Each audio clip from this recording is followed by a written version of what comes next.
গাজায় ইসরায়েলি আগ্রাসন শুরুর পর থেকেই ফিলিস্তিনিদের প্রতি সংহতি জানিয়ে ইসরায়েলে একের পর এক পাল্টা ক্ষেপণাস্ত্র হামলা চালিয়ে আসছে ইয়েমেনের ইরান সমর্থিত হাউথি বিদ্রোহী। তারই ধারাবাহিকতায় শনিবার স্থানীয় সময় রাতে ইসরায়েলের গুরুত্বপূর্ণ বন্দর নগরী হাইফায় বিদ্যুৎ কেন্দ্র লক্ষ্য করে ব্যালিস্টিক ক্ষেপণাস্ত্র হামলার দাবি করে গোষ্ঠীটি। হামলার পরপরই ওই এলাকায় সতর্কতা সাইরেন বেজে ওঠে।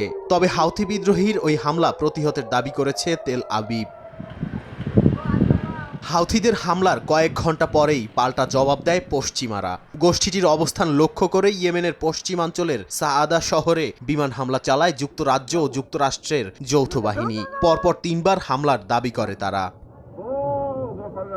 শুধু যুক্তরাষ্ট্র কিংবা যুক্তরাজ্যই নয়, এর আগে হাউথিদের অবস্থান লক্ষ্য করে হামলা চালায় ইসরায়েলি বাহিনী। জাতিসংঘে ইসরায়েলি রাষ্ট্রদূত হুঁশিয়ারি দিয়ে বলেন, হামাস ও হিজবুল্লাহর মতো একই পরিণতি ভোগ করতে হবে হাউথি বিদ্রোহীদের। নাদিম মারজান, সময় সংবাদ।